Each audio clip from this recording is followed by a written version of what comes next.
नमस्कार विद्यार्थी मित्रांनो, आज आपण स्टँडर्ड 8चा सब्जेक्ट जनरल सायन्समधला chapter first living world and classification of microbes या चॅप्टरला सुरुवात करणार आहोत.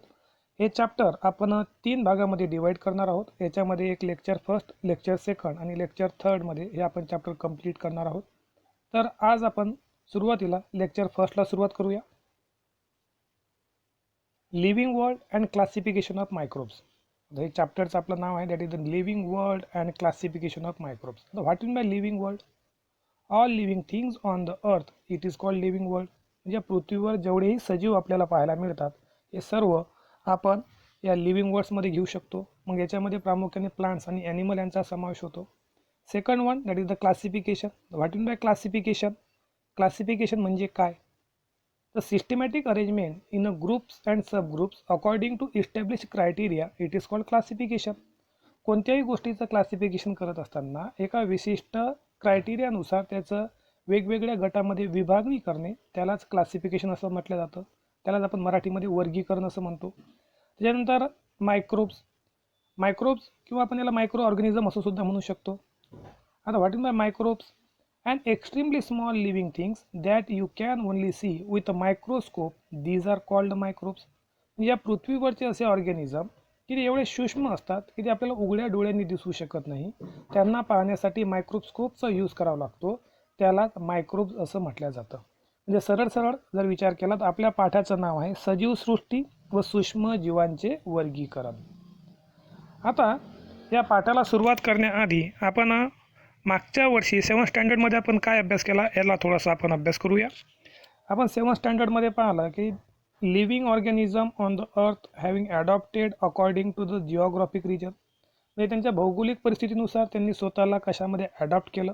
त्याच्यानंतर फूड इंजेक्शन, त्याचे अन्नग्रहणाची प्रोसेस कशा प्रकारे होती. नंतर डिफेन्स, स्वतःचं संरक्षण करण्यासाठी त्यांनी कशा प्रकारे स्वतःमध्ये बदल घडवून घेतले, ॲडॉप्टेशन कशा प्रकारे केलं. हा सर्व अभ्यास आपण 7व्या स्टँडर्डमध्ये 7th स्टँडर्डमध्ये केलेला आपल्याला पाहायला मिळतो. आता आपल्याला या पाठामधला पहिला जो पॉईंट आहे biodiversity and need of classification याला सुरुवात करायची आहे. What is the biodiversity? Biodiversity याच्यामध्ये आपल्याला 2 शब्द पाहायला मिळतात. बायोलॉजिकल डायव्हर्सिटी, म्हणजे याला मराठीमध्ये जर आपण बायोडायव्हर्सिटीचा जर अर्थ जर पाहिला तर त्याला आपण म्हणतो जैवविविधता. जैव म्हणजे सजीव. म्हणजे याच्यामध्ये आपल्याला सरळ जर लक्षात घेतलं तर असं लक्षात येईल की सजीवांमधली असलेली विविधता त्यालाच आपण बायोडायव्हर्सिटी असं म्हणतो. त्याची डेफिनेशन जर आपण केली तर कशी होईल बघा. All the varieties of life किंवा all the varieties of living things that can be found on earth it is called biodiversity. म्हणजे पृथ्वीवर अस्तित्वात असलेले सजीवांचे सर्व प्रकार त्याला आपण बायोडायव्हर्सिटी असं म्हणतो. आता त्याच्यानंतर दुसरा पॉईंट आहे नीड ऑफ क्लासिफिकेशन, वर्गीकरण करण्याची आवश्यकता. आता वर्गीकरण करण्याची आवश्यकता का आहे हे आपण पाहण्याआधी इथे एक वाक्य आधी आपण पाहून घेऊ. अकॉर्डिंग टू 2011 म्हणजे 2011 ज्याला आपण म्हणतो 2011मध्ये तिथे गणना झाली. म्हणजे according to the 2011 census around 87 million species of living organism are found on earth including land and sea. म्हणजे साधारणतः आपण जर अभ्यास जर केला तर 2011मध्ये जी गणना झाली ज्याच्यामध्ये सर्व सजीवांचा अभ्यास केला गेला, त्यांचं गणनेमध्ये असं लक्षात आलं की 87 मिलियन स्पेसीज म्हणजे 87 दशलक्ष एवढ्या स्पेसीज आपल्याला पृथ्वीवर पाहायला मिळतात. आता इतक्या मोठ्या प्रमाणात जर हे सजीव जर आपल्या पृथ्वीवर आहे तर त्यांचा अभ्यास कसा करायचा, तो अभ्यास करणं सोपी जाव आणि याच्यासाठीच आपल्याला वर्गीकरण केलेलं पाहायला मिळतं. मी दिलेलं इथे बघा. To study such a vast number, it was essential to divide them into groups. So groups and subgroups were created considering the similarities and differences among the living organism. म्हणजे एवढ्या मोठ्या प्रमाणात जर सजीव जर आपल्या पृथ्वीवर आहे तर त्यांचा अभ्यास करण्यासाठी ज्या सजीवांमध्ये सारखेपणा आहे किंवा जो कोणता क्रायटेरिया आहे ज्यांच्यामध्ये सारखेपणा येतो अशा प्राणी किंवा वनस्पती एका विशिष्ट गटामध्ये विभागणी केली जेणेकरून आपल्याला त्याचा अभ्यास करणं सोयीचं होईल. याच्यासाठीच इथे आपल्याला क्लासिफिकेशन करण्याची गरज जाणवते. And this is the point in case of the need of classification. आता इथे एक परत डेफिनेशन आलेली आहे बायोलॉजिकल क्लासिफिकेशन. आता बायोलॉजिकल क्लासिफिकेशन म्हणजे काय? The process of dividing living organism into groups and subgroups is called biological classification. जे सजीवांचे गट व उपगट बनवण्याच्या प्रक्रियेला जैविक वर्गीकरण म्हणतात. आता याच्यामध्ये आपण क्लासिफिकेशन वेगवेगळ्या पदार्थाचं सुद्धा पाहू शकतो. आपण एलिमेंटचं क्लासिफिकेशन पाहिलेलं आहे, किंवा आपण एलिमेंटचं क्लासिफिकेशन मेटल नॉन मेटलमध्ये आपण पाहू शकतो. म्हणजे क्लासिफिकेशन इथं बायोलॉजिकल क्लासिफिकेशन हा शब्द याच्यासाठी आलेला आहे की याच्यामध्ये आपण सजीवांचं क्लासिफिकेशन करतो and that's why it is called a biological classification. आता आपण समोरचा मुद्दा आधी पाहण्याआधी आपण क्लासिफिकेशनची हिस्ट्री कशा प्रकारे आहे याचा सुद्धा थोडासा अभ्यास करूया. That is the in history. सर्वप्रथम कार्लस लिनियस यांनी 1735मध्ये लिव्हिंग वर्ल्डला 2 भागामध्ये डिवाईड केलं. त्याच्यामध्ये त्यांनी व्हिजिटेबिलिया अँड ॲनिमिलिया हे 2 भाग त्यांनी पाडलेले आपल्याला पाहायला मिळतात. आणि सर्वात आधी 1735मध्ये कार्लस लिनियस यांनी प्राणी आणि वनस्पती असे 2 भाग सजीवांचे पाडले. त्याच्यानंतर हॅकल नावाच्या शास्त्रज्ञांनी इन 1866 मध्ये त्यांनी 3 भागामध्ये सर्व सजीवसृष्टीला विभागण्याचा प्रयत्न केला. That is the protista, plant and animal. हे 3 भागामध्ये त्यांनी डिवाईड करायचा प्रयत्न केला. त्याच्यानंतर इन 1925 चॅटन क्रिएटेड 2 ग्रुप्स, प्रोकॉरेट्स अँड युकॉरेट्स. आता प्रोकॉरेट्स म्हणजे काय, युकॉरेट्स म्हणजे काय याचा सुद्धा अभ्यास आपल्याला याच पाठामध्ये करायचा आहे. इथे फक्त कोणत्या शास्त्रज्ञांनी कशा प्रकारे क्लासिफिकेशन करायचा प्रयत्न केला ते आपण पाहतोय. म्हणजे इन 1925 चॅटन नावाच्या शास्त्रज्ञांनी या सजीवसृष्टीला 2 भागामध्ये विभागण्याचा प्रयत्न केला, ज्याला त्यांनी प्रोकॉरेट्स आणि युकॉरेट्स अशा प्रकारे विभागण्याचा प्रयत्न केला. त्यानंतर इन 1938 कॉपलँड नावाच्या शास्त्रज्ञांनी या सजीवसृष्टीला 4 भागामध्ये विभागण्याचा प्रयत्न केला. त्याच्यामध्ये मोनेरा, प्रोटिस्टा, प्लांट आणि ॲनिमल हे आपल्याला पाहायला मिळतात. आफ्टर दॅट इन 1969 म्हणजे 1969मध्ये रॉबर्ट हार्डिंग व्हिटाकर नावाचे जे अमेरिकन इकॉलॉजिस्ट होते यांनी सजीवसृष्टीला 5 ग्रुपमध्ये डिवाईड केलेलं आपल्याला पाहायला मिळतं. आणि याच पाठामध्ये आपल्याला रॉबर्ट हार्डिंग व्हिटाकर यांनी वर्गीकरण कशा प्रकारे केलं, कोणता क्रायटेरिया वापरला याचा अभ्यास आपल्याला या पाठामध्ये करायचा आहे. आता याच्यामध्ये पाहूया आपण रॉबर्ट हार्डिंग व्हिटाकर त्यांनी त्यांचा जीवन कार्यकाळ दिलेला आहे 1920 to 1918. आता यांनी काय केलं 1969मध्ये he divided the living organism into 5 groups. त्यांनी लिव्हिंग ऑर्गॅनिझमला 5 ग्रुपमध्ये विभागलेलं आपल्याला पाहायला मिळतं.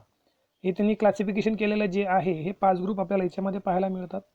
हा चार्टचा अभ्यास करत असताना सोबतच आपण त्यांनी कोणता क्रायटेरिया वापरला याचा सुद्धा अभ्यास करणार आहोत. आता for the classification Whittaker consider following criteria. आता त्याच्यामधला पहिला criteria that is the complexity of cell structure. Cell structure कशा प्रकारे असेल यांनी त्याच्यावरून वनस्पती आणि प्राणी यांना डिवाईड केलेलं आपल्याला पाहायला मिळतं. प्रोकॉरियोटिक अँड युकॉरियोटिक. म्हणजे प्रोकॉरियोटिक आणि युकॉरियोटिक म्हणजे सर्वप्रथम त्यांनी पहिला क्रायटेरिया वापरला की ज्याच्यामध्ये प्रोकॉरियोटिक एका गटामध्ये आणि युकॉरियोटिक जे आहे ते एका गटामध्ये त्यांनी केलेले आपल्याला पाहायला मिळतं. आता प्रोकॉरियोटिक कशाला म्हणायचं आणि युकॉरियोटिक कशाला म्हणायचं. आता प्रोकॉरियोट्समध्ये organism which has neither nucleus with a membrane nor other specialise organelles. म्हणजे सरळ इथे प्रोकॉरियोट्समध्ये न्यूक्लियस आपल्याला वेल डेव्हलप पाहायला मिळत नाही. न्यूक्लियसमध्ये न्यूक्लिअर मेम्ब्रेन जी असते ती त्याच्यामध्ये अब्सेंट राहते. And these are all included prokaryotes. म्हणजे अशा पेशी की ज्याच्या आतमध्ये न्यूक्लियस हा वेल डेव्हलप नसतो. देन युकॉरियोट्स. तर युकॉरियोट्सची डेफिनेशन जर पाहिली आपण तर organism those cells have a nucleus enclose within a membrane. याच्यामध्ये युकॉरियोट्स असे की ज्या ऑर्गॅनिझममध्ये ज्या सेल्स आहेत तर सेल्समध्ये जो न्यूक्लियस आहे तर त्याला व्यवस्थित त्याची न्यूक्लिअर मेम्ब्रेन पाहायला मिळते. म्हणजे वेल डेव्हलप न्यूक्लियस युकॉरियोट्समध्ये असतो आणि याच्यामध्ये वेल डेव्हलप न्यूक्लियस प्रोकॉरियोट्समध्ये आपल्याला पाहायला मिळत नाही. आता प्रोकॉरियोट्स परत 2 इथे आपल्याला एका भागामध्ये डिवाईड झालेला पाहायला मिळतो दॅट इज द युनिसेल्युलर. आणि युकॉरियोट्स इथे आपल्याला 2 भागामध्ये पाहायला मिळतो that is the unicellular and multicellular. आता युनिसेल्युलर म्हणजे काय आणि मल्टीसेल्युलर म्हणजे काय तो सेकंड इथं आपल्याला क्रायटेरिया पाहायला मिळतो that is the complexity of organism unicellular and multicellular. आता युनिसेल्युलर म्हणजे काय the organism which can be made up by the single cell these are called unicellular. And the organism which can be made up by more than 1 cell these are called the multicellular. म्हणजे याच्यामध्ये जर आपण पाहिलं प्रोकॉरियोट्समध्ये फक्त एकच गट पडतो unicellular आणि युनिसेल्युलरमधला एक kingdom that is the Monera. आता याच्यामध्ये युकॉरियोट्समध्ये जर पाहिलं तर युनिसेल्युलर आणि मल्टीसेल्युलर 2 भाग पडतात. युनिसेल्युलरमध्ये एक ग्रुप जो काढला किंवा त्याला आपण किंगडम म्हणू शकतो, kingdom second that is the protista. And after that multicellular it's can be divide into 3 kingdom first one that is the fungi, second Plantae and third Animalia. म्हणजे अशा प्रकारे त्यांनी आपल्याला इथे 5 भागामध्ये वर्गीकरण केलेलं पाहायला मिळतं. त्याच्यामध्ये प्रोकॉरॉइड्स, युकॉरॉइड्स, प्रोकॉरॉइड्समध्ये सिंगल युनिसेल्युलर आणि युनिसेल्युलरमध्ये मोनेरा. त्याच्यानंतर युकॉरॉइड्समध्ये युनिसेल्युलर आणि मल्टीसेल्युलर.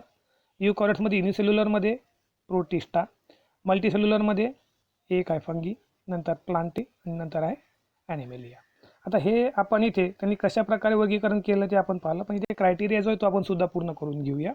सेकंड आहे मोड ऑफ न्यूट्रिशन. तर मोड ऑफ न्यूट्रिशन म्हणजे पोषणाचा प्रकार, त्याचा कशा प्रकारे आहे. Plant, these are called autotrophs. आता ऑटोट्रॉप्स म्हणजे काय, तर असे organism they can produce their own food, जे स्वतःचं अन्न स्वतः तयार करतात त्यांना आपण ऑटोट्रॉप्स म्हणतो. आणि याच्यामध्ये प्रामुख्याने आपल्याला प्लांट्स याचा समावेश झालेला पाहायला मिळतो. ते स्वतःचं अन्न स्वतः फोटोसिंथेसिस प्रोसेसच्या मार्फत तयार करताना आपल्याला पाहायला मिळतात. Second one that is a fungi. These are the saprophytic. The saprophytic means what, the micro organism that lives on dead or decaying organic matter. जे कुजलेले अन्नपदार्थ असतात किंवा डेड बॉडी असतात त्यांच्यावर स्वतःचा उदरनिर्वाह करतात किंवा त्याच्यामधून ॲब्सॉर्प्शन फ्रॉम डेड ऑर्गॅनिझम म्हणजे त्याच्यामधून आपलं अन्न ग्रहण करतात. These are the saprophytic. Third one animals जे आहेत, these are the हेट्रोट्रॉपिक्स.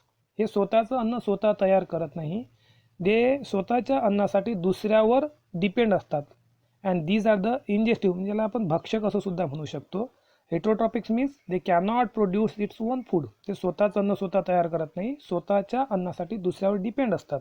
And these are animals. त्याच्यामध्ये प्रामुख्याने आपल्याला ॲनिमलचा समावेश झालेला पाहायला मिळतो. And this is the mode of nutrition. Then fourth one that is the lifestyle. तर याच्यामध्ये लाईफस्टाईलचा जर आपण विचार केला तर ज्याची त्याची जीवन पद्धती कशा प्रकारे आहे. म्हणजे याच्यात जर पाहिलं प्राणी, दीज आर द प्रोड्युसर म्हणजे उत्पादक, प्रोड्यूस अन्नपदार्थ प्रोड्यूस करतात. Animal consumer. आता कन्झ्युमर म्हणजे भक्षक. हे प्राणी जे आहेत हे तयार एकतर वनस्पतीवर डिपेंड असतात किंवा काही प्राणी जे आहेत ते दुसऱ्या प्राण्यांवर डिपेंड असतात. आणि fungi these are the decomposer. म्हणजे हे विघटक म्हणजे जे डेड बॉडी आहे त्याला डिकम्पोज करून स्वतःचा उदरनिर्वाह करतात, त्याच्यामधून आपलं अन्नपदार्थ मिळवतात. देन फायलोजेनेटिक रिलेशनशिप म्हणजे याच्यामध्ये वर्गानुवंशिक संबंध कशा प्रकारे आपण पाहू शकतो. म्हणजे प्रोकॉरॉटिक्स टू युकॉरॉटिक्स म्हणजे जे ॲनिमल्स आहेत जे प्रोकॉरॉटिकमधून युकॉरॉटिकमध्ये कन्वर्ट होताना आपल्याला पाहायला मिळतात. आणि असे काही घटक आहेत, ऑर्गॅनिझम्स आहेत जे आपल्याला युनिसेल्युलरमधून मल्टीसेल्युलरमध्ये कन्वर्ट होताना पाहायला मिळतात.